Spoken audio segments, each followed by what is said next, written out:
কিছুদিন আগেই আমরা গেছিলাম দার্জিলিংয়ে ঘুরতে। আর দার্জিলিংয়ে ঘুরতে যাওয়ার সময় কিন্তু আমাদের ট্রেনের টিকিট কাটা ছিল, কিন্তু আমাদের কাজটাও এরকমভাবে চলে এসেছিলো কি আমরা কিন্তু ট্রেনে করে যেই টিকিট কাটা ছিল সেটা ক্যান্সেল হয়ে যায়। কেন কি দিনের দিনই আমরা ভাবলাম কি আজকে আমরা যেতে পারবো না, সেই জন্য কিন্তু আমরা বাসে করে চলে গেছিলাম।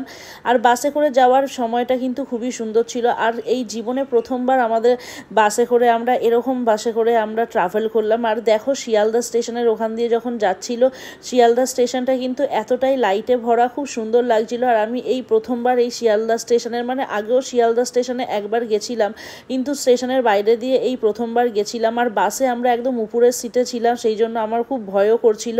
আর বাসটা কেমন ছিল চলো তোমাদেরকে দেখাই। বাসটা কিন্তু খুবই লাক্সারি ছিল, খুব সুন্দর ছিল। এটা কিন্তু ছিল লোকনাথ ট্রাভেলসের বাস। আর আমরা একদম সামনের সিটেই কিন্তু পেয়ে গেছি, মানে সামনের থেকেই, হ্যাঁ সামনের সিটেই পেয়ে গেছিলাম। আমার একটুখানি মনে পড়ছে না ঠিক করে, কেন কি বেশ কয়েকদিন হয়ে গেছে, এটা সামার ভ্যাকেশনে ছিল। তো বাসে ওঠার সময় কিন্তু এরকমভাবে বেশ কয়েকটা সিঁড়ি ছিল, সিঁড়ি দিয়ে উঠেই কিন্তু তারপর ছিল ড্রাইভারের সিট।